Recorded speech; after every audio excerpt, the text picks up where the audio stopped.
Good morning, everyone where you are in the whole world. We are here again to tell you another secret of life. And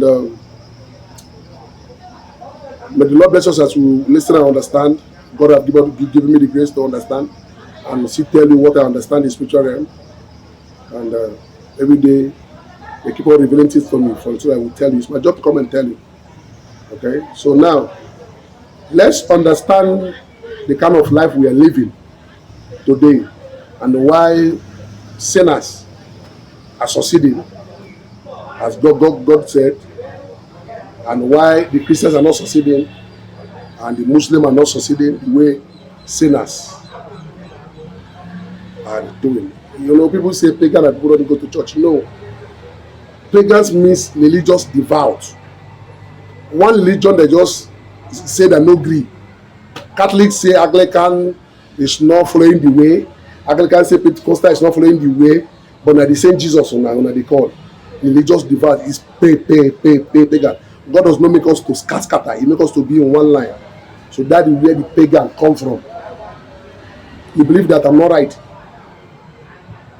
Not because I'm not going to church, you condemn me. The Bible said, because I'm not doing what I'm doing, don't condemn me because you cannot even do what I'm doing. I cannot do what I'm doing. My name is John, and your name can be something else. You can never get my thumbprint. So don't count me as a wrong person. Now, let's see why the sinners, even the Malachi, God complained in Malachi 2 or 3. If I'm not mistaken, Malachi 2, that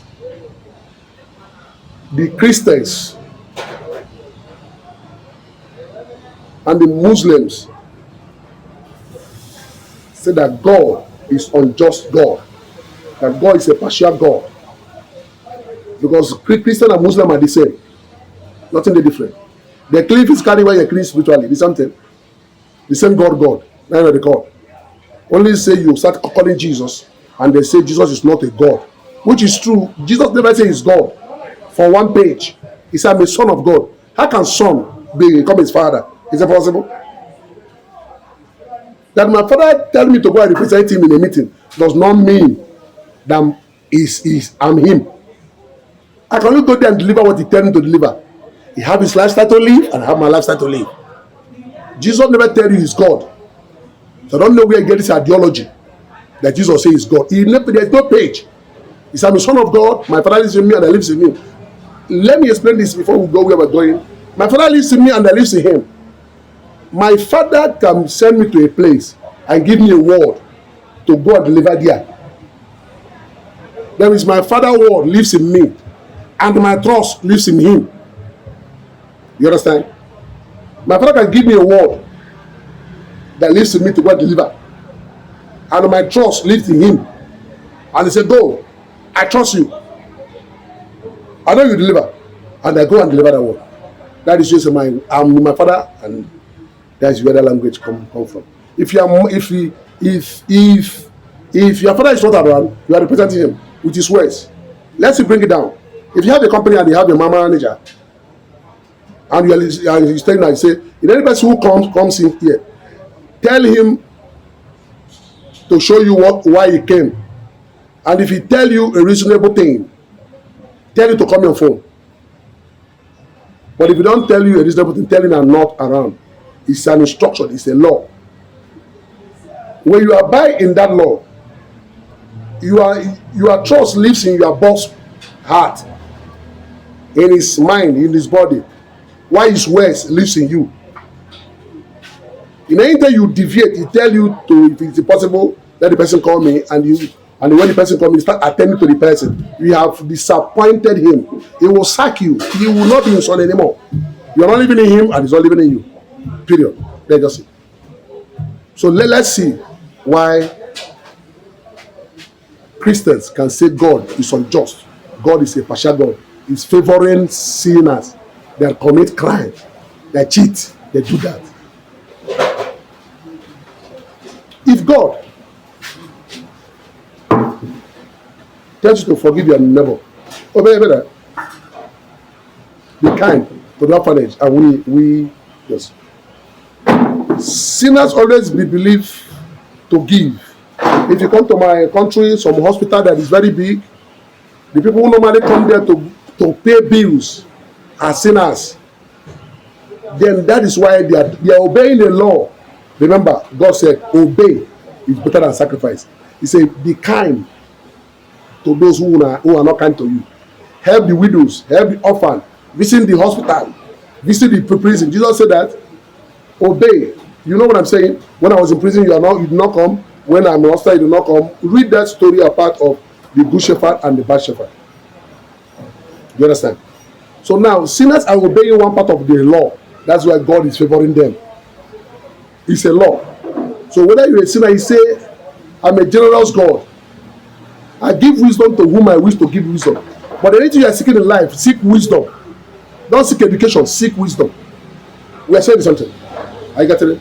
So now, when you come to my area, from my country in Nigeria, sinners always go to hospital and pay people's bill.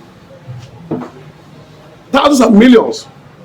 And they will pay the bill and tell you, never call me. I don't know you, you don't know me. I'm sent by God. Sinner. We call them ritualist. You think they're different from ritualist? You are praying for your neighbor to die. You are a murderer. And the ritualist kill somebody to use and make money. The Muslim kill for killing sake, physically. You kill spiritually for wickedness sake. And him kill for favor sake.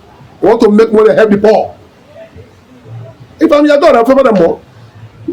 Because when the money comes, he favor them more. Do you understand what I'm saying? When you go to hospital, sinners pay bills of sick people, widows, than the religious people, than Christian. When the Christian will go there and place a prayer, and you know what that person did was not a prayer. You call God a healer, we know. Nobody doubt that. But why you send your son to hospital, to university, to go and learn doctorate? Because he's a healer, you can just tell him to pass, let him be healing. Why do you go to hospital? Why are you sick? You go to hospital, you're sick. You go to hospital. When your wife sick, you take her to hospital. When your children sick, you take her to hospital. Why? Why can't you pray for the other heal? You see, workers of iniquity. That's what God said. You are pretending. When somebody is sick, he can't help you and you have the money. You will say God is a healer. And when you see, go to hospital. You even go to abroad to go and kill yourself. Why? And the people are dying. Sinners do that. It's a law. Help those who were helpless. Be father to fatherless. Be a husband to widows. Sinners do it in my eye. I witness. They will come and pay bill. They will not give you contact. They will not give you phone number. They will tell you how much is the bill. They will pay and walk away. And church will come there and give you tracts. Pray for you. Tell you second church. If God decide today that no more tithe and offering, God don't cancel tithe and offering, no, but you people are correcting it. He said Jesus came to pay because God is not pleased with bunch of offering and sacrifice and tithe anymore. Read your Hebrew. Don't look at me. And Jesus came to pay once and for all. You get it? You get it?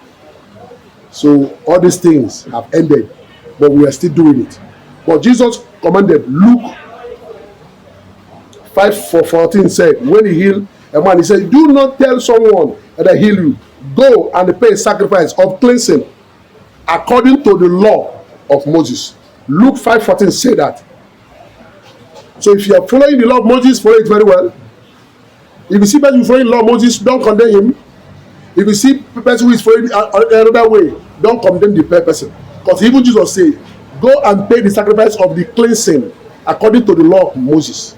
But you are following the law of Moses and following Jesus. They are confusing people. Other people are confused. Just order you to go and pay. And when you go and see the law of Moses of cleansing, go there, I won't tell you, go to Deuteronomy and see what you pay when you get here. You love Moses. So let's not complicate the people. Sinners do. That's why God favors more sinners. He said, in fact, I know people who owe you more money. He called them Gentiles, the weight of the Gentiles. But he said, if you cannot obey my law, the Gentiles will keep growing. But if you obey my law, I will take the weight of the Gentiles and give to you. So how did God know that the Gentiles who does not worship him owe your wealth? Gentiles are handwork people. Their works. You are here praying kabashi for miracle to happen. Gentiles are working. That is difference. The first thing God gives to a man is work. Are you working? No, you are busy going to school. When you know that school cannot produce anything. It's only speaking. School is a theory. Work is practical. I repeat, school is theory. They cannot produce dime. But work is practical. They can produce anything. They work your motor out. They work everything you're using to the out. They doesn't theory it in. They doesn't theory it out. They work it out. Work. That's what God never give a job. He give work. So now, people will say, people are following the sinners now, like what we have in my society, and we say where those people are getting those ritualists. And then we are going to discuss this thing right now, so that you understand what God really mean when He creates this earth. Are you getting it? So now you have discovered why God favor the sinners.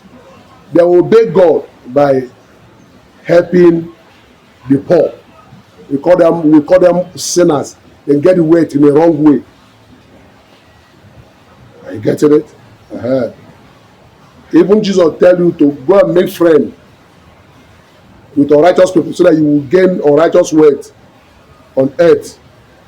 Use unrighteous wealth, earthly wealth to gain friends. Read the Bible, you see where he write it. He say, use your earthly wealth to gain friends, so that when they fall, they will dwell you in the time. When they're confused, when they're confused, they will seek for advice for you. That's where the wealth of the Gentile will come to you. So, but when you are running away from them, you cannot get it. You understand what I'm saying? Read the Bible. Your pastor tell you to run away from the sinners. Jesus said you should go and make friends with your righteous people. Gain their wealth to use them to gain friends. See, tell them about the kingdom, tell them about God. Don't run away from them. Be among them. So that you can gain this earthly wealth and also get eternal wealth. Obey the Lord by helping the poor and the widows. Widows are paying tithes in the church, which is very wrong. Widows supposed to come and take from the church. Orphans are paying tithes and offering to the church, which is very wrong. I'm quoting you by the scripture. Orphans supposed to come and take something from the church. Strangers are paying. Read the Bible, you see the laws of God. Levites that will claim that they are Levites, they are their pastors. Stay in the gate. Your pastor doesn't forget. If I reach private jet, so how are you trying to convince yourself that the Levites are the pastors? Think. The present Levite you are seeing today is Jehovah's Witness. Go and discover Jehovah's Witness. So Jehovah's Witness bought the time to go and do job for God by preaching the gospel. Have you ever seen Jehovah's Witness beg? That's a big topic. They exist, but we doesn't know they exist. I've never seen a Jehovah's Witness beg or them pursue and come up for house. Real Jehovah's Witness, not partial one. No. They will tell that time to be working for God. In any time they ask God something, that's why they say, don't pray. Let's discuss about God. Obey commandments, stop praying. They don't pray, they succeed. Go and check Jehovah's Witness out. I would love to hear comment if I say Jehovah's Witness who beg or who not pursue for house. They call their code and come to the side. They live normally. You understand? I don't know your experience, but experience what I'm telling you. They're okay with what they have. Even though they're believing that those who build the estate and mansion, that the last day God will give them to eat. Everybody have his own fault. Everybody are right, but we are not good. We are going to talk that in the next episode. This is where we're going to cut this. Why God is unjust, but God can never be unjust. Read the Malachi from 1 to 4 way end. Malachi 1, 2, 3, 4. Read it.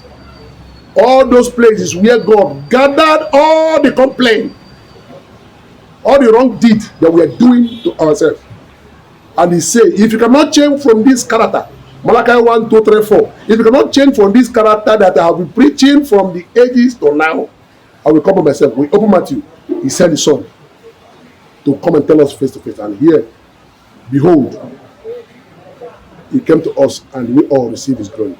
This is where we are going to cut this episode. See you in the next episode about another lifestyle of righteous life.